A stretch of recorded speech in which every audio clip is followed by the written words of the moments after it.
Good morning friends, welcome to the prelims booster session. आज का पहला टॉपिक है सिपरी रिपोर्ट। इंटरनेशनल रिलेशंस के लिए टॉपिक इंपॉर्टेंट है।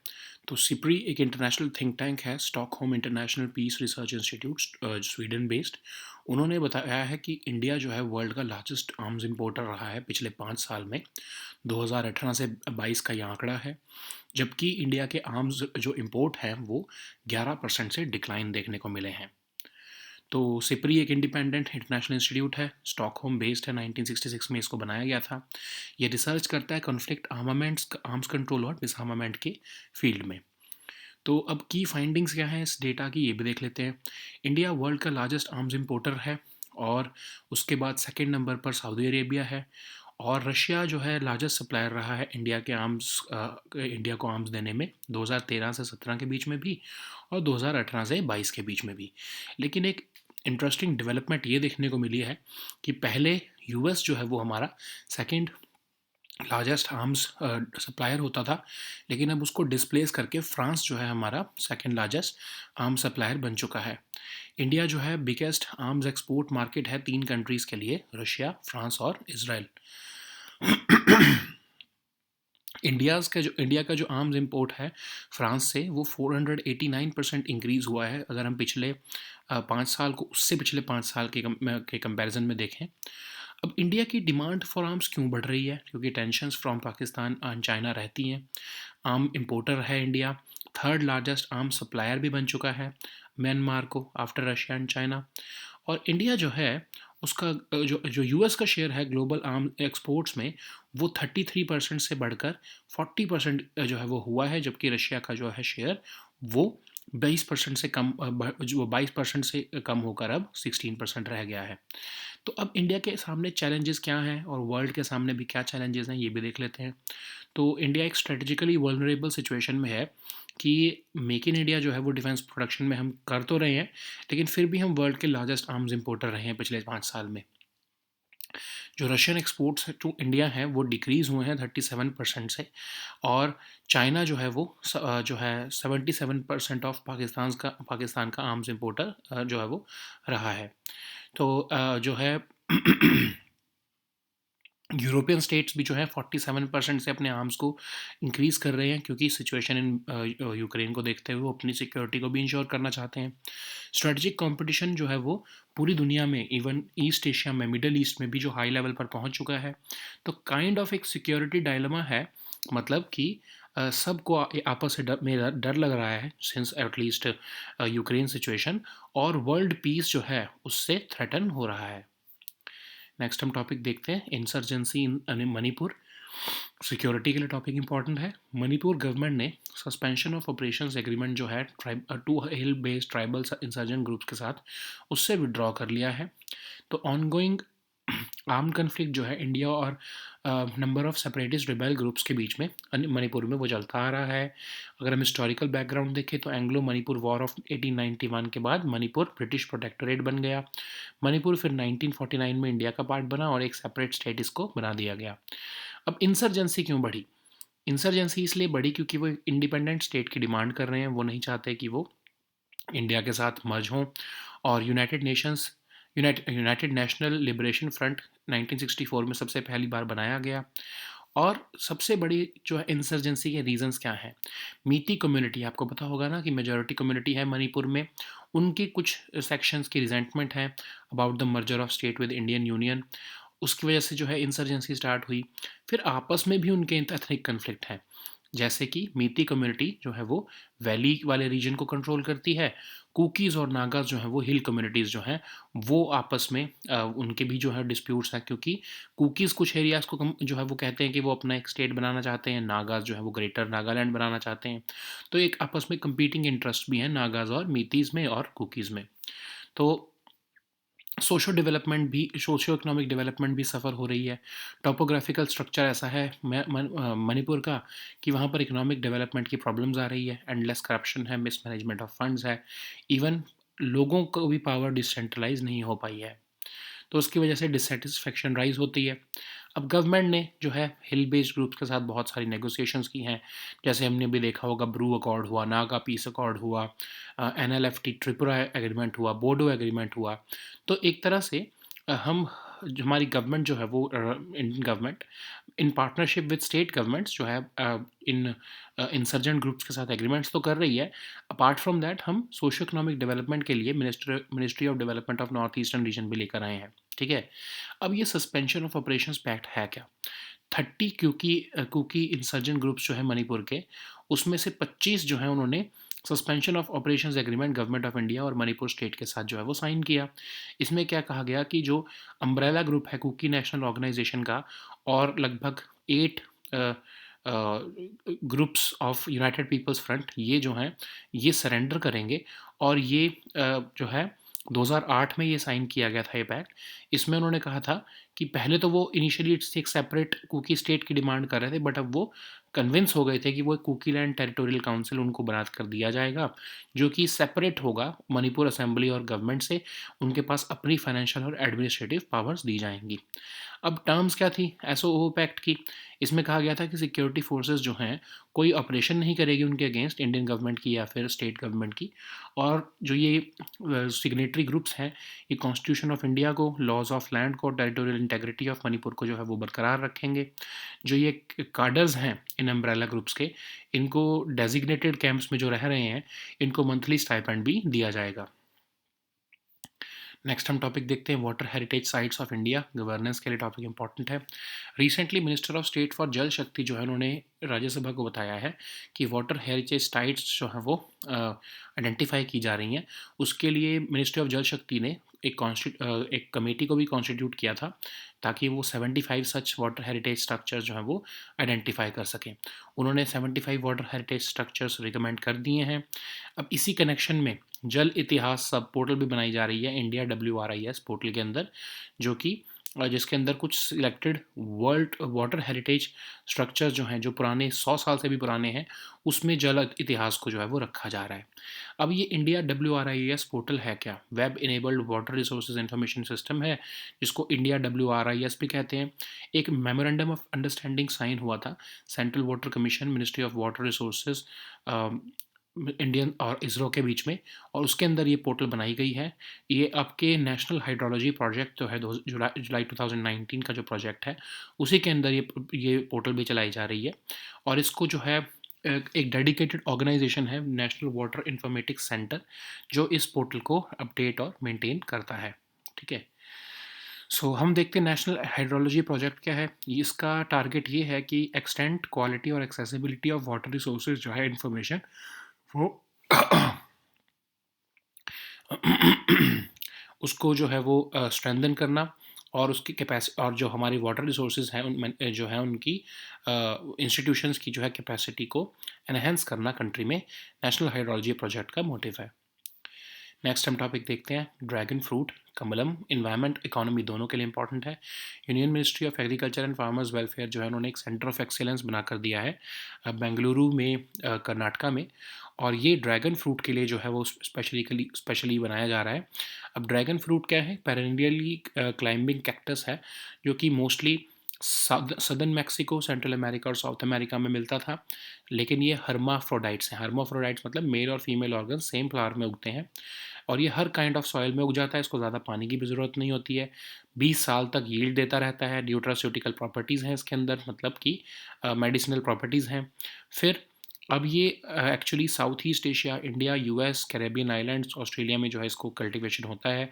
वर्ल्ड का लार्जेस्ट प्रोड्यूसर और एक्सपोर्टर जो है वो वियतनाम है। इस जो है पर्टिकुलर इनिशिएटिव को जो आपके जिसके अंदर ये बनाया जा रहा है सेंटर ऑफ एक्सीलेंस, ये mission for integrated development of horticulture के अंदर ये एंडेवर लिया गया है। अब mission for integrated development of horticulture mission है क्या? सेंट्रली स्पॉन्सर्ड स्कीम है। हॉर्टिकल्चर सेक्टर की ग्रोथ के लिए इसको बनाया गया है। हॉर्टिकल्चर सेक्टर में कौन कौन सी जो है आपके क्रॉप्स आती हैं? फ्रूट्स, वेजिटेबल्स के अलावा root and tuber crops, mushroom, spices, flowers, aromatic plants, coconut, cashew, cocoa और बैम्बू, ये सारी चीज़ें जो है वो हॉर्टिकल्चर सेक्टर में आती हैं।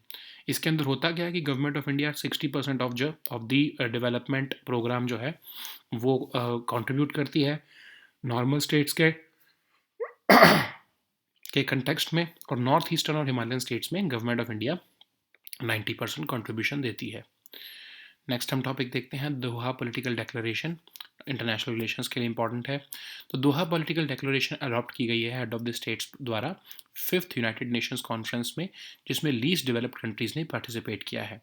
दोहा पॉलिटिकल डिक्लेरेशन एक की आउटकम है second part of LDC 5 conference का, और इसमें यूनाइटेड नेशंस जनरल सेक्रेटरी को जो है वो या सेक्रेटरी जनरल जो है उनको जो है रिक्वेस्ट किया गया है कि फुल मोबिलाइजेशन और कोऑर्डिनेशन करें सारे UN सिस्टम का, ताकि दोहा प्रोग्राम प्लान जो है एक्शन, जो प्रोग्राम ऑफ एक्शन उसको इम्प्लीमेंट किया जा सके। तो अब हम देखते हैं दोहा प्रोग्राम ऑफ एक्शन क्या है। मार्च 2022 में लीस्ट डेवलप्ड कंट्रीज़ ने सबसे पहला पार्ट ऑफ LDC 5 कॉन्फ्रेंस जो है वो कंडक्ट किया, और एक 10 ईयर प्लान दिया कि कैसे वर्ल्ड की 46 मोस्ट वल्नरेबल कंट्रीज़ को बैक ऑन ट्रैक लाया जाएगा UN सस्टेनेबल डेवलपमेंट गोल्स के कंटेक्स्ट में। अब इसमें कहा गया कि 6 की फोकस एरियाज रखेंगे, कैसे पॉवर्टी को एरेडिकेट करना है, साइंस एंड टेक्नोलॉजी को कैसे लीवरेज करना है, क्लाइमेट चेंज को एड्रेस करना है, इन्वायरमेंटल डेग्रेडेशन रोकना है, कोविड्स को कैसे कैसे रिकवर करना है, और रिजिलियंस कैसे बनाना है फ्यूचर में सस्टेनेबल डेवलपमेंट को फ्यूचर शॉक से बचाने के लिए। अब लीस्ट डेवलप्ड कंट्रीज़ कौन सी हैं? लो इनकम कंट्रीज़, जो कि सबसे ज़्यादा वल्नरेबल हैं इकोनॉमिक और एनवायरमेंटल शॉक्स से, और करंटली 46 कंट्रीज़ हैं जो कि लिस्ट ऑफ LDCs में आती हैं, और इनको इंटरनेशनल सपोर्ट मेजर्स का एक्सक्लूसिव एक्सेस दिया जाता है। नेक्स्ट हम टॉपिक देखते हैं Bumchu festival. Art and culture के लिए टॉपिक इंपॉर्टेंट है। रिसेंटली बुमचू फेस्टिवल जो है वो सेलिब्रेट किया गया है तशिदिंग मोनेस्ट्री में, जो कि सिक्किम में लोकेटेड है। इसमें क्या होता है कि बुमचू फेस्टिवल जो है होली वाटर वेस्ट रिचुअल है, मतलब बहुत दूर दूर से जो है रादर वर्ल्ड वाइड लोग जो हैं वो इस फेस्टिवल में आते हैं, और उनको जो है ये जो पॉट ऑफ सेक्रेड वाटर है, जो होली वाटर वेस्ट है, इसको ओपन किया जाता है, और जो इसके अंदर का पानी है वो वर्शिपर्स में जो है शेयर किया जाता है। कहा जाता है कि इस पानी के अंदर हीलिंग क्वालिटीज़ हैं, गुड लक लेकर आता है, रिचेज़ लेके आता है जो इसको ड्रिंक करते हैं। 14th and 15th of first lunar month जो है उसमें, जो कि फरवरी या मार्च में फॉल करता है, उस टाइम पर ये सेलिब्रेशन की जाती है।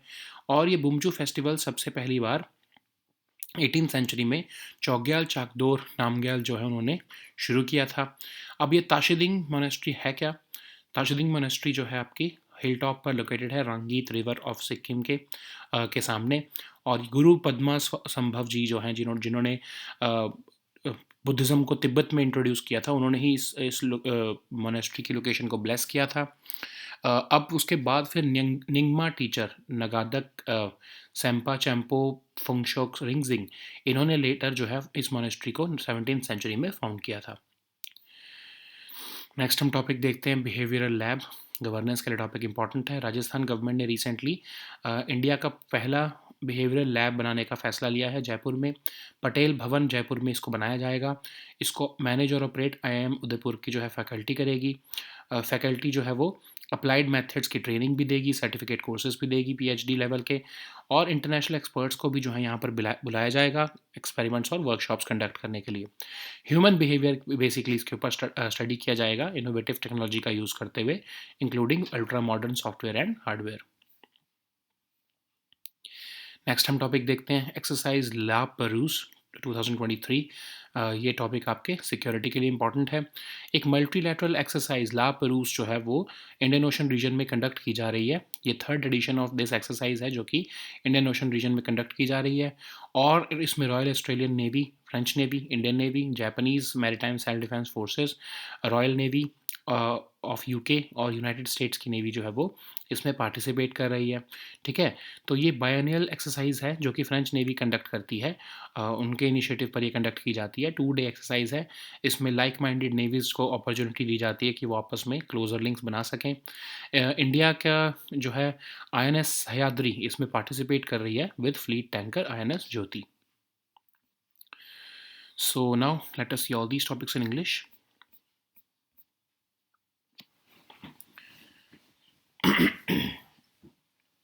So the first topic is SIPRI report. This topic is important for your security section. So according to SIPRI, India has remained the world's largest arms importer for the 5-year period between 2018 and 2022, even though our arms imports have dropped by 11% between this period. So SIPRI, it's called the Stockholm International Peace Research Institute, based in Sweden, and it was established in 1966 by an act of Swedish Parliament. So it's an international think tank which is researching into conflict, armaments, arms control, and disarmament. So, what are the top findings of SIPRI's latest data? So it says that India is the world's largest arms importer, and India accounts for 11% of the total global imports of between the years 2018 and 2022. Russia is our largest supplier, but surprisingly, France has displayed US to become the second largest supplier of arms to India. India is the biggest arms market or export market to three countries: Russia, France, and Israel. And if we look at France and the developments around it, then about 489% increase of arms export to India have been witnessed from France between 2013-17 period and 2018-22 period, and that therefore it has displaced USA to become the second largest supplier to India of arms. So India's tensions with Pakistan and China is driving its arms import, and India has also emerged as an arms exporter. India is the third largest arms supplier to Myanmar after Russia and China. And overall, if we look at the larger picture, then US share of global arms export have increased while that of Russia has fallen. But what are the challenges for not just India but for the world also? So India is strategically vulnerable. We are working on Make in India also. So Russian exports to India have decreased, and China has emerged as the largest supplier of arms to Pakistan. Almost 77% of arms supplied to Pakistan originate from China. Uh, if we look at the imports of arms by European states, it has also increased by 47% since the war in Ukraine. And strategic competition also continues elsewhere in the other parts of the world, including East Asia and Middle East. So this is a clear indication of security dilemma that is present in the global community, where the world peace is deluding the communities.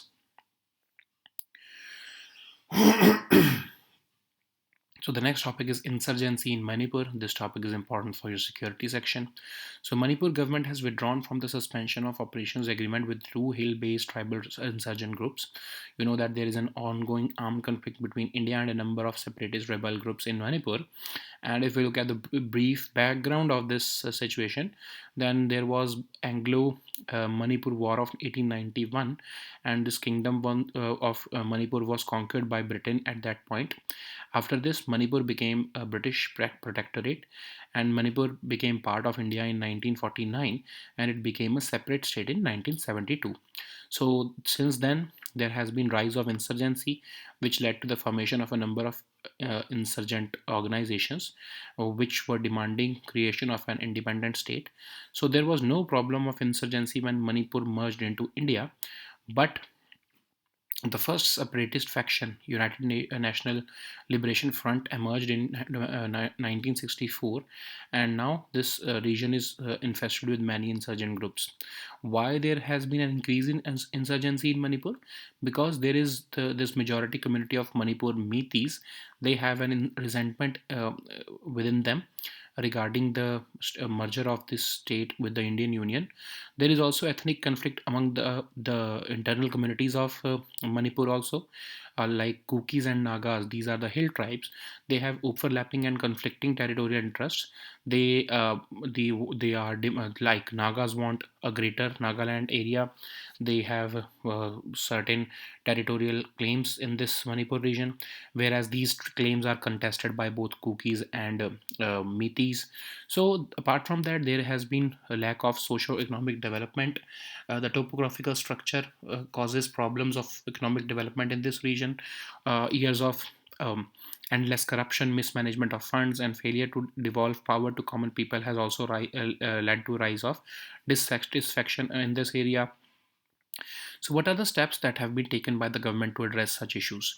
We have been negotiating with hill based groups in the region. We can see that we have made NLFT Tripura Agreement, Bru Accords, Naga Peace Accords, Bodo Agreement, Karbi Anglong Agreement, etc. And we are also focusing upon giving an impetus to socio-economic development of this region. So, what is this suspension of operations pact?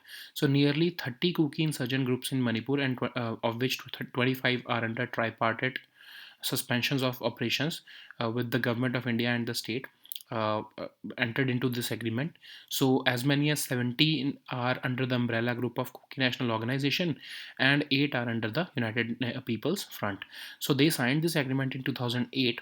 That earlier they were demanding a separate Kuki state, but now they have agreed to form this Kuki Land Territorial Council, which would be given financial and administrative powers independent of Manipur Assembly and government. So, what are the terms of SOO Pact or Suspension of Operations Pact? This the terms said that neither the Indian government security agencies nor the state Manipur state security forces would launch any operations against these underground groups, nor they would be launching such any operations, and these signatory groups would abide by the Constitution of India, laws of the land, and territorial integrity of Manipur. They these cadres who are living in designated camps will be given a monthly stipend also. So the next topic is water heritage sites of India. This topic is important for your governance section. Recently, Minister of State for Jal Shakti has informed Rajya Sabha that the water heritage sites of India are being mapped, and for that a committee was constituted by the Minister of Jal Shakti to identify 75 such water heritage structures in the country. And this committee has recommended 75 water heritage structures. And in this connection, Jal Itihas sub portal has also been formed under the India WRIS portal. So it was launched at the first All India State Ministers Conference on Water at Bhopal, and Jal Itihas basically showcases some selected water heritage structures which are more than 100 years old. So, what is India WRIS portal? It's a web-enabled water resources information system, also called the India WRIS. It was initiated after the MOU was signed between Ministry of Jal Shakti, Central Waters Commission, and ISRO. And this project has been implemented under the National Hydrology Project. This National Water Informatics Center is maintaining and updating this India WRIS portal. So, what is National Hydrology Project? It aims to improve the extent, quality, and accessibility of water resources information, and also to strengthen the capacity of water resources management institutions of the country. So the next topic is dragon fruit. It is important for your economy and environment topics both. Union Ministry of Agriculture and Farmers Welfare have approved a center of has approved a center of excellence for dragon fruit to be established in at Indian Institute of Horticultural Research, Bengaluru. And this dragon fruit is a perennial climbing cactus which originated from southern Mexico, Central America, and South America region. Its flowers are hermaphrodites, which means that the male and female organs are in the same flower, and it can grow in all kinds of soil. It does not even require much water. Its yield are more. Gives yields for more than 20 years, and it is high in nutraceutical properties. It is cultivated in Southeast Asia, India, US, Caribbean islands, and Australia. And the world's largest producer and exporter of dragon fruit is Vietnam. So this entire exercise to promote this fruit is being done under the mission for integrated development of horticulture, which is a centrally sponsored scheme which aims to ensure holistic growth of horticulture sector, covering fruits, vegetables, root and tuber crops, mushrooms, spices, etc. And under this program, Government of India contributes 60% to the development programs of the in the all states except northeastern and Himalayan states, in which the contribution of Government of India comes out to be 90%. So the next topic is Doha Political Declaration. This topic is important for international relations. So Doha Political Declaration has been adopted by heads of states of the 5th United Nations Conference on Least Developed Countries, which is also called LDC 5. So it's a key outcome of the second part of LDC 5 conference. And now this declaration has requested United Nations Secretary General to ensure full mobilization and coordination of all UN system to facilitate coordinated implementation of Doha Program of Action. So what is Doha Program of Action? So in March 2022, these least developed countries adopted the first part of LDC 5. The second part has recently conducted, but the first part was conducted in March 2022, and it laid out a 10-year plan to put world's 46 most vulnerable countries back on track to achieving the UN SDG goals. So the six key focus areas which were identified were eradication of poverty, leveraging science and technology, addressing climate change, environmental degradation, recovering from the pandemic, and building resilience against uh, future shocks which can risk the sustainable development in these areas. So, what are these least developed countries? They are low-income countries. They are highly vulnerable to economic and development. Environmental shocks. Now, there are currently 46 countries in this list, and they have been given exclusive access to certain international support measures. So the next topic is Bumchu Festival. This topic is important for your art and culture section. Recently, Bumchu Festival has been celebrated in Tashiding Monastery of Sikkim. Bumchu Festival involves sharing of the holy water vase in a ritual. This festival took place in 18th century under Chogyal Chakdo Namgyal, and Bumchu means pot of sacred water in Tibetan language. In this, the vase is opened during the event, and the water inside is shared among the worshippers. This water is thought to have healing qualities and brings greater luck and riches to those who drink it. Uh, this celebration takes place on 14th and 15th of first lunar month, which falls generally between February or March, and this is a time of intense delight and celebration. What is Tashiding Monastery? It is located on a hilltop overlooking the Rangit River of Sikkim. Guru Padmanas Sambhav, who brought Buddhism to Tibet, blessed this location of this monastery. Later on, a Nyingma teacher founded the monastery in 17th century. So the next topic is behavioral lab. This topic is important for our governance section. Rajasthan government has approved setting up of India's first behavioral lab at Jaipur. It will be set up at Patel Bhavan of Jaipur, and it will be managed and operated by IIM Udaipur faculty. So this faculty would be training on applied methods. Certificate courses of PhD level will also be conducted here. International experts would also be conducting experiments and workshops here, and human behavior will be studied with the help of innovative technology, including ultra modern softwares and hardware. So the next topic is exercise La Perouse 2023. This topic is important for your international relations and security both. So a multilateral exercise La Perouse is being conducted at Indian Ocean region from 13th to 14th March. This is the third edition of this exercise in this Indian Ocean region. So it involves helicopters of Royal Australian Navy, French Navy, uh, Indian Navy, Japanese Maritime Self-Defense Forces, Royal Navy of UK, and United States Navy. It is a biennial exercise which is conducted by the efforts of French Navy. It's a 2-day exercise which provides opportunity for like-minded navies to develop closer links with each other. And from India, INS Sahyadri, which is a missile frigate, and fleet tanker INS Jyoti have been participating in this edition of the exercise. So these were our topics for today. We'll meet next time with new topics. Until then, goodbye and take care.